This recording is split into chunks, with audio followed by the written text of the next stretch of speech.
তাহলে আমি জামাই বাবুকে ডাকছি, তার জামাই বাবু বলছে আমার শালি আছে, তা আমার মনেই নাই। আগেকার দিনে এটা নিয়ম ছিল, বিটির বিয়ে দিতে দিকে শাশুড়ি মায়ের ছেলে হতো। আচ্ছা, নাম লাভ হলে শালি আমি, শুনে চলো জামাই বাবু তুমি। নাম লাভ হলে শালি আমি, শোনো জামাই বাবু। ও গো জামাই বাবু বলে তোমায় ডাকতাম আমি, জামাই বাবু মুখে বেরিয়ে তোমরা জামাই বাবু বলে ডাকতাম আমি, তোমার মনে কি গো পড়ে না জামাই বাবু বলে। ও বাবারে বাবারে, আমার শাশুড়ির নাম লাগাচ্ছে ফসল নাকি বলছেন? ভালো নিজেই বলছে নাম লাগে। এদিকার দিনে বেটার বউদের বাচ্চা হয়েছে, শাশুড়িদের হয়েছে। তা ভালো ভালো ভালো, শালি তো ভালো মাল বটে নাকি বলছেন? তাহলে আমার কাছে কেন এলি, নামটা খুলে বল না শুনি। আমার কাছে কেন এলি, নামটা তুই বল না শুনি। ওরে নামটা একটু শুনবো বলি, আমি নামটা একটু শুনবো বলি। ধনী গো নামটা তোমার বলো না। জামাই বাবু বলে। কুটুমের মধ্যে শালি, হ্যাঁ বড় হবে তো, যতটা আছে ততটাই হবে, বেশি বড় করলে হয়? কুটুমের মধ্যে শালি, খালি বড় বড় কর। জাতের মধ্যে তিল্লি, নেশার মধ্যে গালি, জেলার মধ্যে হুগলি, দেবদার মধ্যে কালি, এসব মালের নাম আছে। আমি সনকার বোন হয় কনকা, যেটাই আছে বাবা খাতায় লেখা। সনকার বোন হয় কনকা, যেটাই আছে খাতায় লেখা। তোমার সঙ্গে আজ করেতে দেখা, এলাম হেথায় দেখো না। জামাই বাবু তোমার তোমার নামটা কি জানো? আমার নাম কনকা। ও বাবারে বাবারে, ভালো মিল আছে। ও দিদির নাম হচ্ছে সনকা আর এর নাম হচ্ছে কনকা। আরে তা এতদিন পরে কিসের জন্য এলি? এর আগে এলি না? আমার এতগুলা সন্তান হলো তখন দেখতে পেলাম না, তবে এখন কেন তোমার আশা? কিবা মনের আশা? আজ বলো দেখি ওরে শালি বেটাই দেবি পাশা। তুমি কোন কারণে আমার কাছে এলে বলো চলে? তোমার দিদি আছে ঘরের ভিতরে, যাও না কেন চলে? এ জামাই বাবু লোক ভালো নয়, শালি এলে পরে এমনিতেই জামাই বাবু শরীরটা আলু পোস্ত পোস্ত করে। আমি নিজে বিয়ে করে দেখেছি তো, আমার জামাই বাবু টেয়ার কানা বুঝতে পারছি না, বলে এতদিন পর কেন এলি? দামোদরের বন্যা পরে সবই গেছে ছেড়ে, একমাত্র জামাই বাবু আমি আছি পড়ে। কি হয়েছে? দামোদরের বন্যা, আচ্ছা ঘর বাড়ি সব ভেঙে গেল, সেও ভেসে গেল, আমি মাত্র বেঁচেই আছি, তুমি শুনে চলো। ও বলছে দামোদরে বন্যা হইলো, সবাই ভেসে চলে গেল, ও কোন রকমে গড়াগড়ি দিয়ে এলো নাকি বলছেন? তা ভালো ভালো, কোন রকমে আমার শালি বেঁচে বলো যাই। এবার আমার কাছে এসে শালি সেজন্য দাঁড়াই।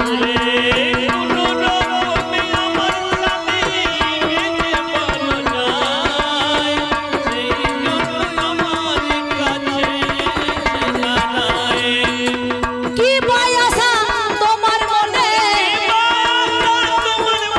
বলে কি বায়াসা তোমার মনের, আমি শুনতে চাই।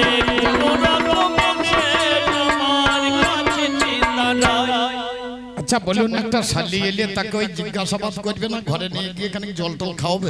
আরে আমার কি সে বয়স আছে তোকে ঘরে নিয়ে যাবো? আরে তোমার বয়স হয়েছে দেখি, তোমার বয়স 80, কিন্তু আমার কাছে তুমি পূর্ণ যুবক। তাই নাকি? বাবা পিড়িতে পেদনি শোনাবো যদি ওই চাঁদের কোনা, যারা পিড়িত করে, যদি পেদনিকে পিড়িত করে, ঘরে সুন্দরী বউ থাকলে তার কিছু যায় আসে না। এ তো স্বাভাবিক কথা। আমার স্বামীর থেকে তোমাকে দেখতে ভালো লেগেছে, তোমায় আমি বাঁচি ভালো, যাদের জন্য আশা হলো।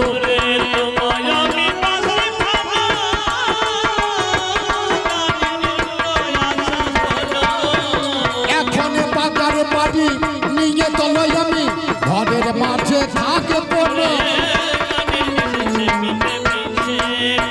মেয়েদের কথা আবার কেউ বিশ্বাস করে গো? এই বলছে তুমি আমার কাছে বুড়ো কাতলা মাছের মুড়ো, তুমি পূর্ণ যুব। হামা ঘরে তোর দিদি আছে, আমি তোকে যদি নিয়ে চলে যাই লোকে কি বলবে? আমার মনে হচ্ছে আর কি সে আমার মনে করুন তোকে আগলি রাখতে পারবো? তবে শোনে শোনে সন্ধ্যে সাথী তোর কাছে দেখাই, আমাকে ভালোবাসে মিথ্যা বলি নাই। ওমা তোমরা কি বলছো?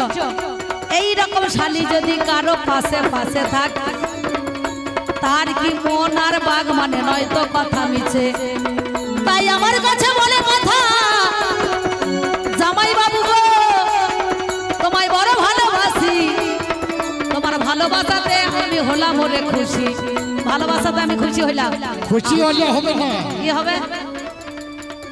শুধু খুশি হলেই তো হবে না, ভালোবাসো কিনা আগে পরীক্ষাটা দাও। কি পরীক্ষা? এক কাজ করো, হাতে তোমার দেখছি লাঠি, তবে আমার হাতে সেটি।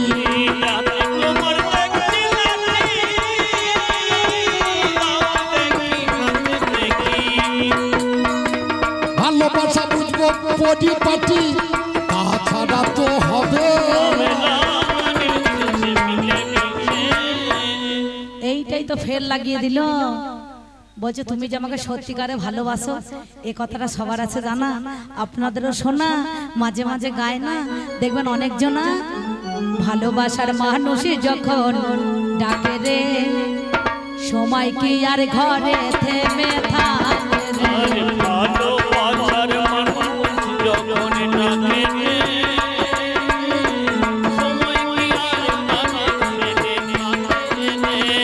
ভালোবেসে বলে শালি ও গো ভালোবেসে, ভালোবেসে বলে শালি তোমায় পরীক্ষা দিতে হবে রে।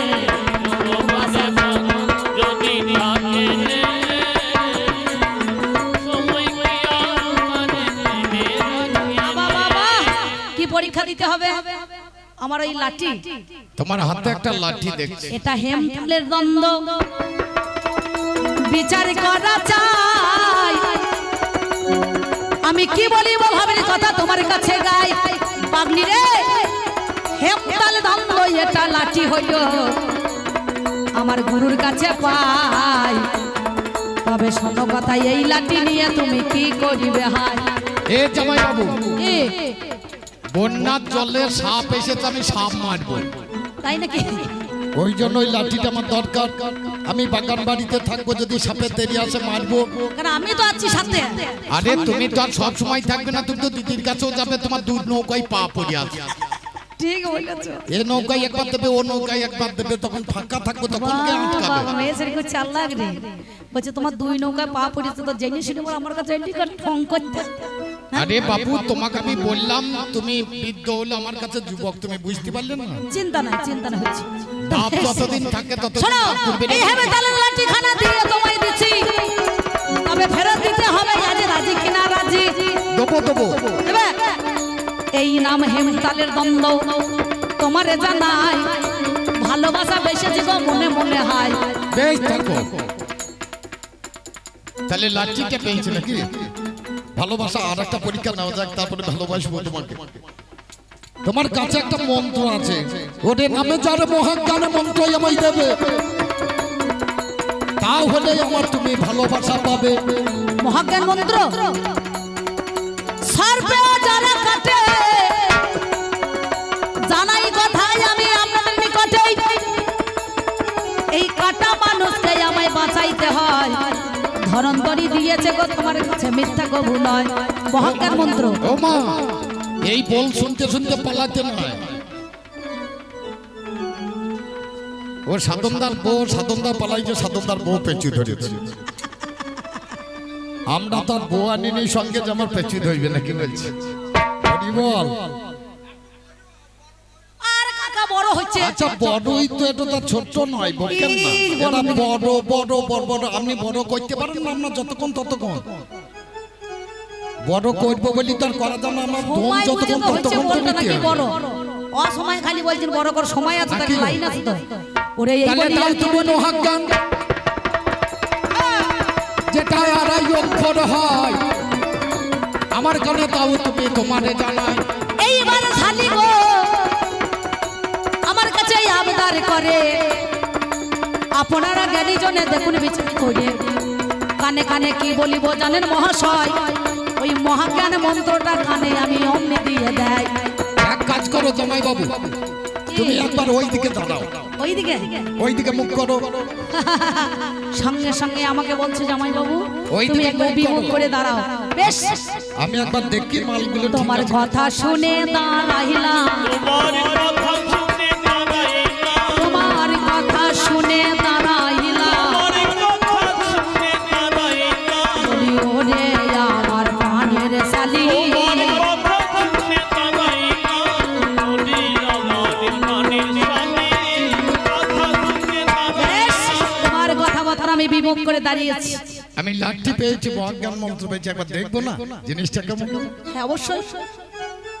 এইবার তুই আমাকে ঘুরিয়ে দেখ। সর্বনাশ, এতক্ষণ এসেছিলাম তোর শালি আমি, হ্যাঁ। এখন তাকিয়ে দেখে আমি হলাম আস্তিক জননী। সর্বনাশ চাঁদমুড়ি কাটি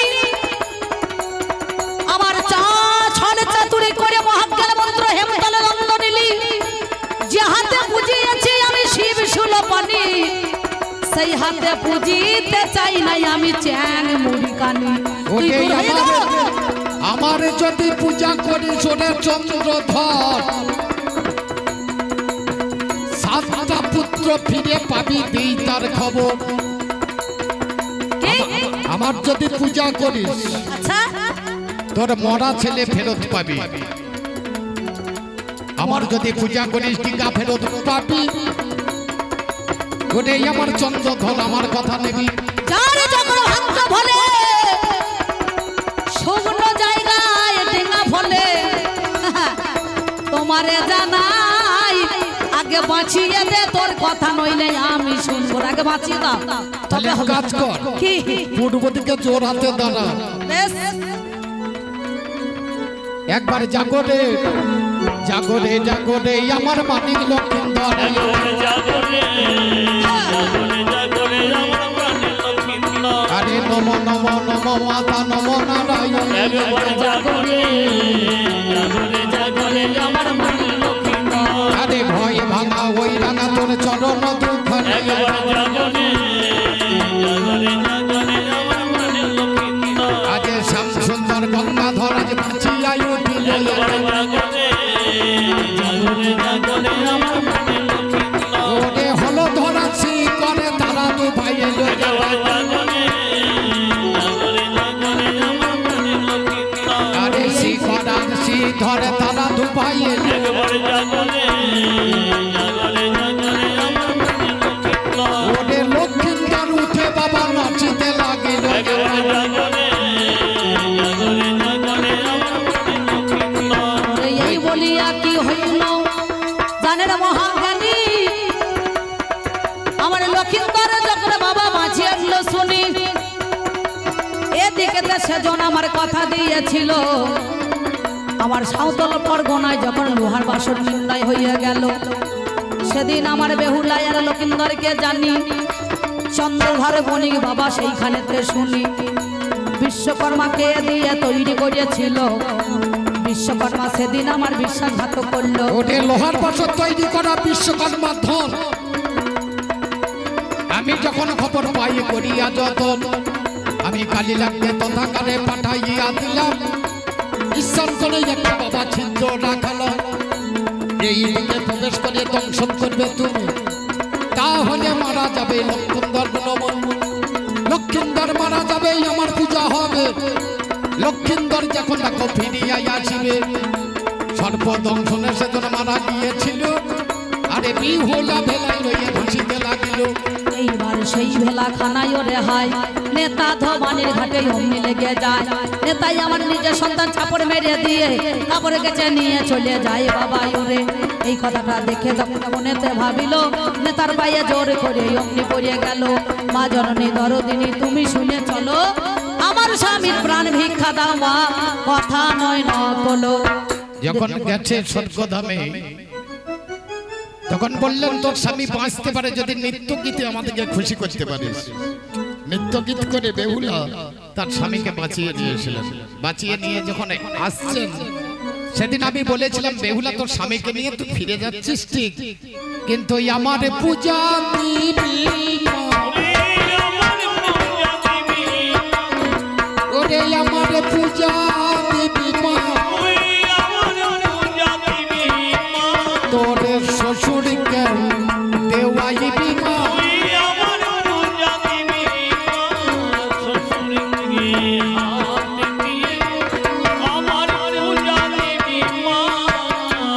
আমাদেরও কবি গানে তিন জনা নাই, আমার বেহুলা হয়ে দেখো সেদিন কথা দেওয়া বাবা হয়।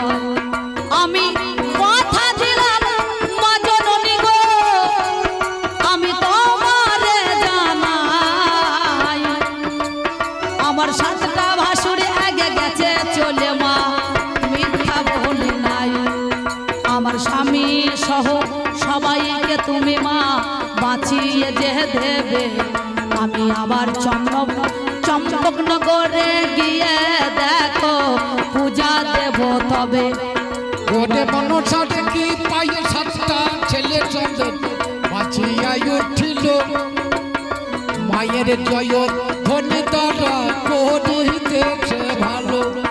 এখন যাও ফিরে যাও সেখানেতে যেথায় পিতাই আছে, আমারে পূজা করাও তোমরা যাও না পিতার কাছে। এমন সময় আপনারা আজ জানেন মহাশয়, ফিরে এলো চম্পকনগরে বাবা গো এক করে যে ধাই, এক ডোমের মেয়ে তুলো নিয়ে গো সেজন ওরে জানি, আজ আপনারা জানেন যত জানেন মহাজ্ঞানী। ওরে চন্দ্রধর আমার কথা শোনে তুই আমার পূজা কর, সাত পুত্র ফিরে পেয়েছিস দিই তার খবর। বুঝতে পারলি না, তোর সাতটা ছেলেকে আমি বাঁচিয়ে দিয়েছি, এবার আমার পূজা দে। তবে শোনো, তুমি আমার ছেলে বাঁচিয়েছো ঠিক করেছো, আজ আমার বেহুলা কথা দিয়েছে বলে আমি তোমার এই চম্পকনগরে মর্তে পূজা করতে পারি, কিন্তু আমি ডান হাতে দেব না পূজা, তোমায় বাম হাতে নিতে হবে। আমি বাম হস্তে পূজা আজ দেব বলো তবে। বাম হস্তে দেবো। বাম করে দিবি? হ্যাঁ, বাম করে পূজা দেব। তুমি পিছন থেকে দাঁড়াও, তুমি আমার পিছনে দাঁড়াও। সেদিন চন্দ্রধর বণিক যখন মনসাকে পিছনে দাঁড়িয়ে বলেছিল, তিনি বললেন ওং আস্তিকস্যু মুনিমাত্মা ভগ্নী বাসকৃস্তথা জড়োৎকারু মুনিপত্নী মনসা দেবী নমস্তুতে। বাঁ হাতে করে পূজা দিচ্ছে। আচ্ছা, বাঁ হাতে পূজা দিচ্ছে না বাম করে? বলে মানে তোর সঙ্গে এতদিন যত ঝগড়া করলাম এগুলো বাম করে দিস। বাম করে না দিলে পূজা হবে না। বাম করে দিয়ে চন্দ্রধরকে বলছে, চন্দ্রধর তোকে আমি আশীর্বাদ করলাম, যত দেব দেবী থাকবে সবার মাথার উপরে তুই থাকবি, আর আজ থেকে তোর বাড়ি আমার বাড়ি তোর হাতে তুলে দিলাম, তুই পূজা করবি। একবার পূজা করবি খুব জোর করে, মাথায় নিবি আমার বাড়ি। চন্দ্রধরকে মাথায় বাড়িয়ে যাবে দিয়ে একবার চলো মা কমলা পুজিব কমলে, লালে জবা দেব তোমার চরণ কমলে।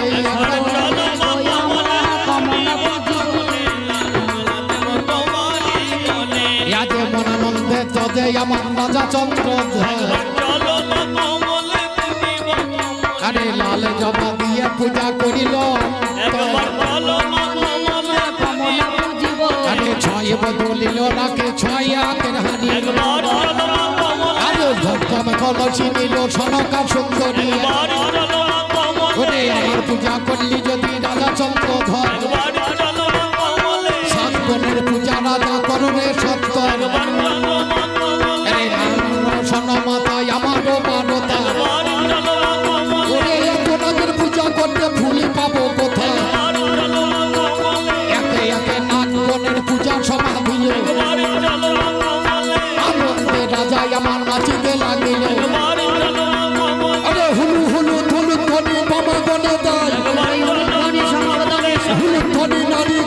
করিল সদাই একবার জলরাম কমলে আজ হরি হরি হরি ধ্বনি করিতে লাগিল একবার জলরাম কমলে আরে মনসারে পূজা বাবা প্রচলিত হলো একবার জলরাম কমলে আরে গান কবি বন্দে বিষ্ণু তালের চরণ একবার জলরাম কমলে ভাবিলে চৈতন্যের নাম ভবদায়ঙ্গনে একবার জলরাম কমলে গ্রামবাসীকে পেয়ে মাগো তুমি দিও বল একবার জলরাম কমলে এই কল্যাণ কৌশলে দেখো যোগ যুগান্তর একবার জলরাম কমলে ভাবিলে চৈতন্যের নাম ভবদায়ঙ্গনে একবার জলরাম কমলে একবার মায়ের মঙ্গলে ছবে বলবো হরি নিতাই বলো গৌর জয় রাধে রাধে কৃষ্ণ কৃষ্ণ গোবিন্দ গোবিন্দ বলো রে জয় রাধে রাধে কৃষ্ণ কৃষ্ণ গোবিন্দ গোবিন্দ